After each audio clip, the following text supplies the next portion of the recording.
Cornelius Vanderbilt was a Staten Island ferryman's son who became one of the most powerful businessmen in American history, transforming transportation and accumulating a fortune that would shape the Gilded Age.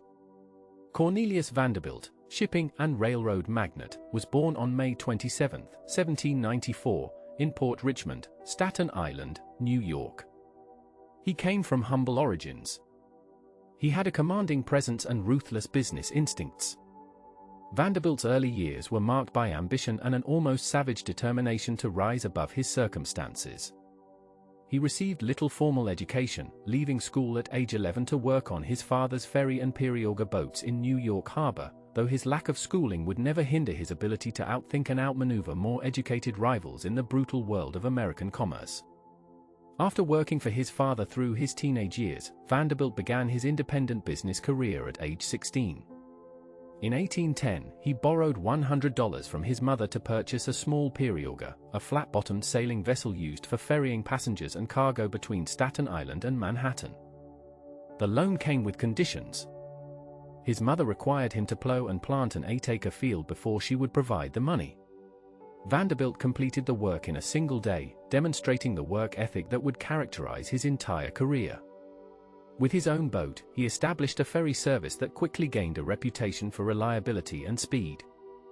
He was a skilled sailor who knew the waters of New York Harbor intimately.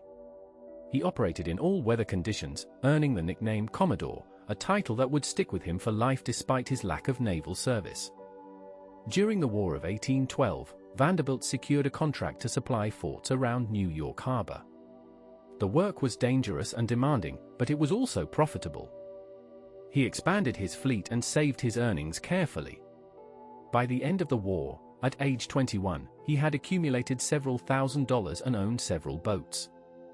He had also married his cousin, Sophia Johnson, in 1813. The marriage would produce 13 children and last until Sophia's death in 1868. Vanderbilt was not a romantic husband. He was often absent, focused entirely on business, and he expected his family to accept his priorities without complaint. In 1817, Vanderbilt made a decision that seemed to contradict his independent nature. He sold his sailing vessels and went to work for Thomas Gibbons, a wealthy New Jersey lawyer and entrepreneur.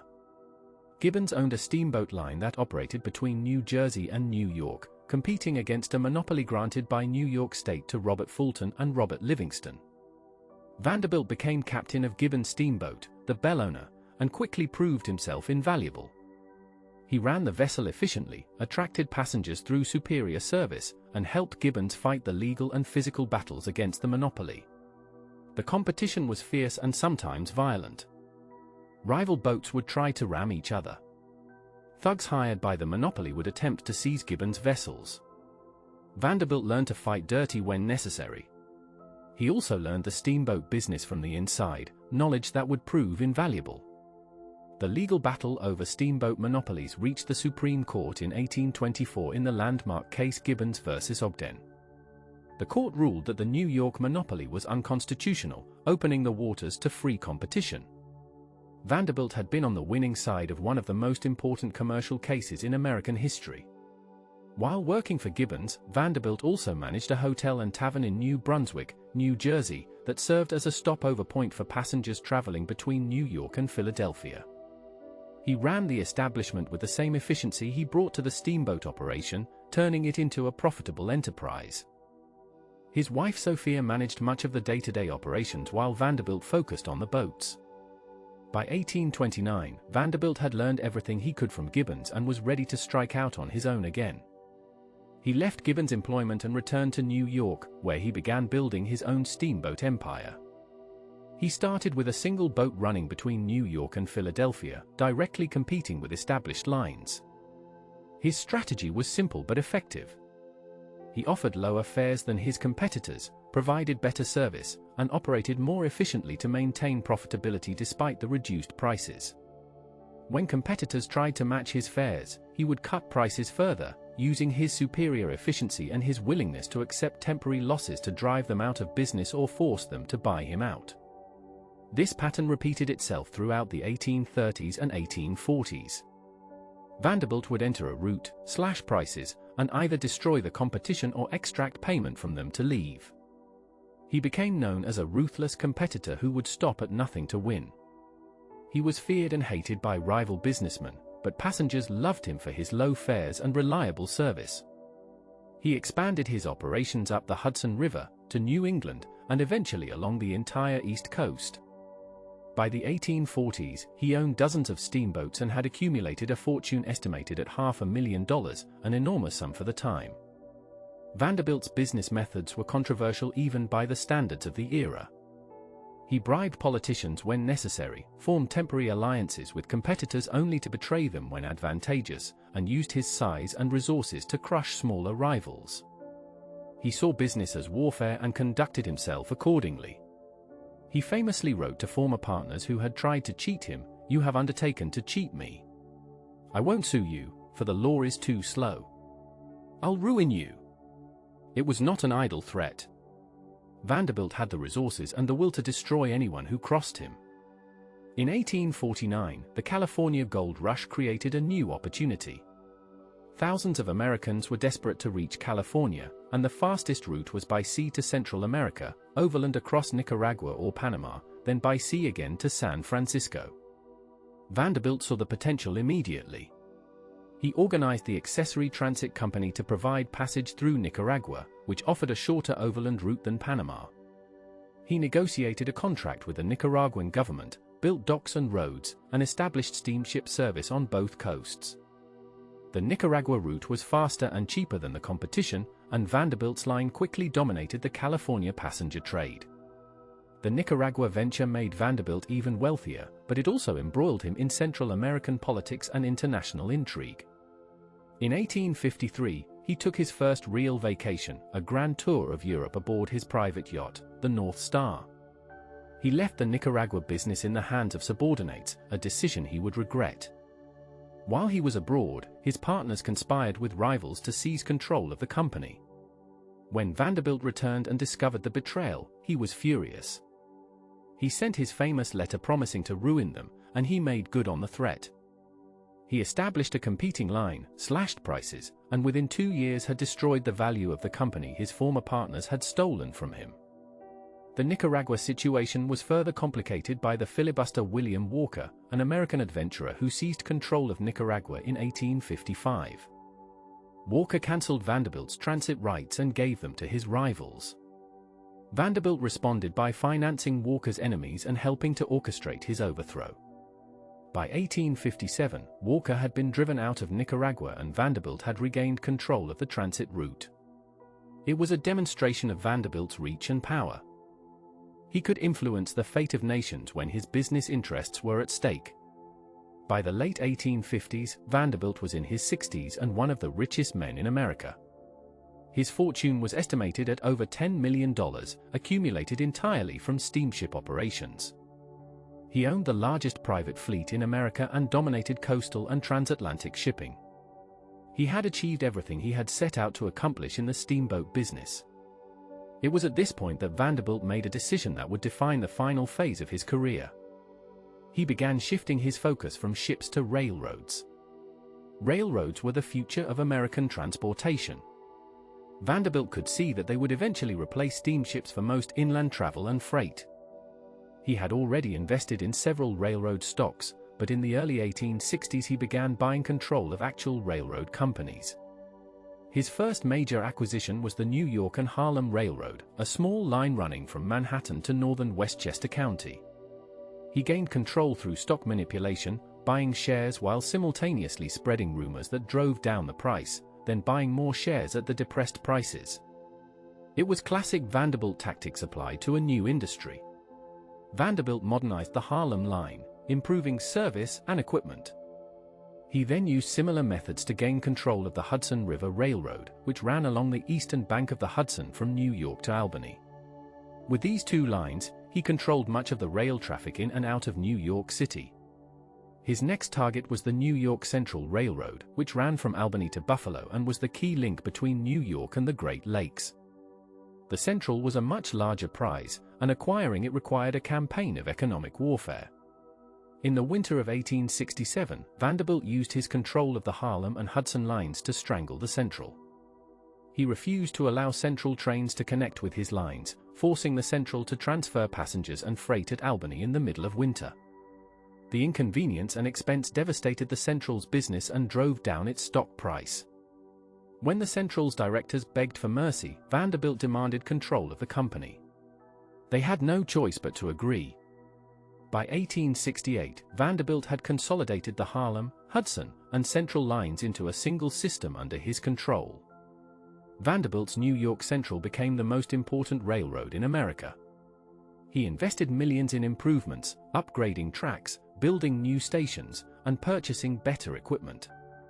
He replaced iron rails with steel, reduced the number of curves and grades, and built a brand new terminal in Manhattan.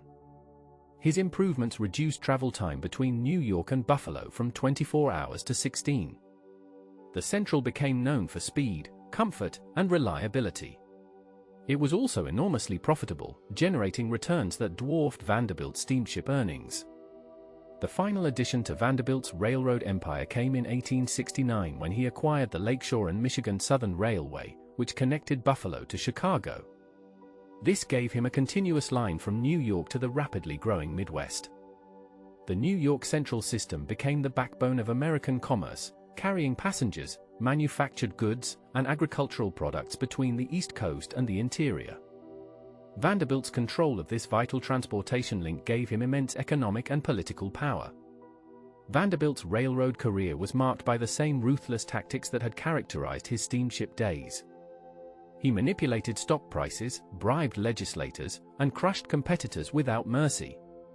He was involved in one of the most notorious financial scandals of the era, the Erie War, a battle for control of the Erie Railroad against Jay Gould and Jim Fisk. Vanderbilt attempted to gain control of the Erie to eliminate it as a competitor to his Central.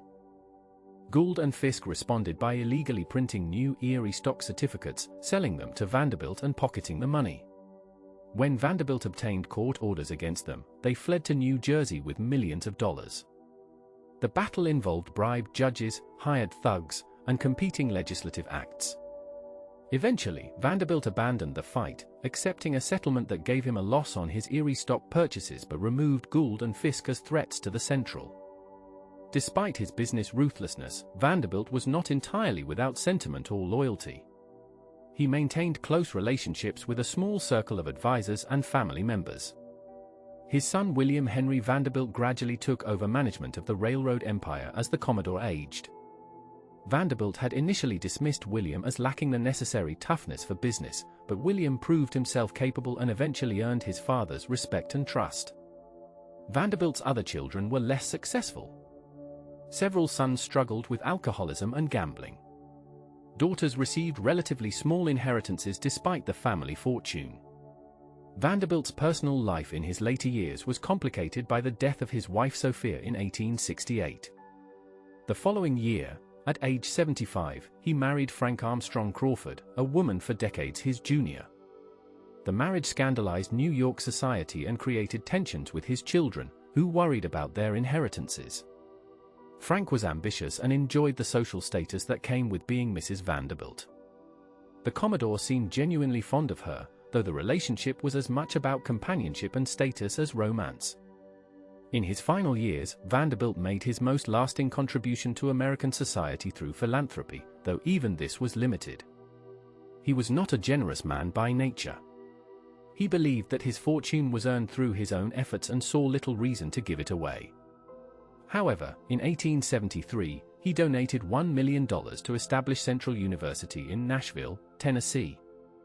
The institution was later renamed Vanderbilt University in his honor. It remains one of America's leading universities and represents Vanderbilt's most enduring legacy beyond his business empire. The gift was partly motivated by a desire to aid the reconstruction of the South after the Civil War and partly by the influence of Frank, who encouraged him toward philanthropy. Throughout the 1870s, Vanderbilt's health gradually declined. He suffered from various ailments associated with age, but he remained mentally sharp and involved in his businesses almost until the end. He continued to go to his office regularly, review reports, and make major decisions about the railroad. He was a man who defined himself entirely through work and could not imagine retirement. His identity was inseparable from his role as the Commodore, the master of American transportation. On January 4, 1877, Cornelius Vanderbilt died at his home in Manhattan. He was 82 years old. The cause of death was reported as exhaustion and general debility, the accumulated effects of age and a lifetime of relentless work. His death was front-page news across America. He had been a public figure for over 60 years, a symbol of American enterprise and ambition. His funeral was attended by thousands, including business leaders, politicians, and ordinary New Yorkers who remembered riding his ferries and steamboats. He was buried in the Vanderbilt family mausoleum in the Moravian Cemetery on Staten Island, not far from where he had been born 82 years earlier. Vanderbilt's will reveal the full extent of his fortune, approximately $100 million, making him the wealthiest American of his time. The vast majority of the estate, about $95 million, went to his son William. Other children received relatively modest bequests. Several of his sons contested the will, claiming their father had been mentally incompetent and unduly influenced by William and Frank. The will contest became a public spectacle, with embarrassing family secrets aired in court. Ultimately, the will was upheld, though William made settlements with some siblings to end the litigation. Vanderbilt's legacy is as complex and contradictory as the man himself. He was a visionary who recognized the potential of steam transportation before most Americans and built the infrastructure that helped unify the nation. His railroads and steamship lines moved millions of people and countless tons of freight, contributing enormously to American economic development. The New York Central system he created remained a vital transportation artery for nearly a century after his death. He proved that a man born in poverty with almost no education could rise to command American commerce through intelligence, determination, and ruthlessness. Yet Vanderbilt was also a robber baron who accumulated his fortune through methods that would be illegal today. He manipulated markets, bribed officials, and crushed competitors without regard for the consequences. He treated business as warfare and showed no mercy to those who stood in his way. He was indifferent to the broader social implications of his actions, caring only about his own success and that of his immediate family. His philanthropy was minimal compared to his wealth. He created a dynasty but also set a pattern of cutthroat capitalism that characterized the Gilded Age. Modern historians have debated Vanderbilt's place in American history. Some see him as an entrepreneurial hero who built industries and created wealth through innovation and efficiency. They argue that his low fares and improved services benefited millions of Americans and that his consolidation of railroad lines created economies of scale that advanced the national economy. Others view him as a predatory capitalist who exploited workers, manipulated markets, and corrupted government for personal gain. They note that his fortune was built partly on monopolistic practices and that his business methods contributed to the inequality and corruption of the Gilded Age. The truth probably lies between these extremes. Vanderbilt was neither a hero nor a villain but a product of his time, a man who operated by the rules of 19th-century American capitalism and succeeded spectacularly. He possessed genuine business genius, particularly in his ability to see opportunities before others and to execute his vision with relentless determination. He understood transportation logistics, pricing strategies, and competitive tactics better than almost any contemporary. He was also willing to do whatever was necessary to win, unencumbered by moral qualms or concern for those he defeated. Perhaps the most fitting assessment of Cornelius Vanderbilt is that he was the embodiment of American capitalism in its rawest form. He started with nothing and died the richest man in America through his own efforts. He transformed American transportation, first with steamships and then with railroads, leaving infrastructure that served the nation for generations. He demonstrated both the creative and destructive potential of unregulated capitalism. His success inspired countless Americans to pursue their own fortunes, while his methods raised questions about the social costs of unbridled ambition. In the end, Cornelius Vanderbilt was a self-made titan who rose from operating a ferry boat to controlling the most important transportation network in America. His legacy includes both the Vanderbilt University that bears his name and the railroad empire that helped build modern America, as well as a reputation for ruthlessness that made him a symbol of Gilded Age excess. He is remembered today primarily for his immense wealth and his business practices rather than for any particular personal virtues, which is perhaps appropriate for a man who cared more about success than about how that success was perceived. Vanderbilt was, even in death, a man defined by his accomplishments and his fortune rather than by his character or his contributions to the broader society.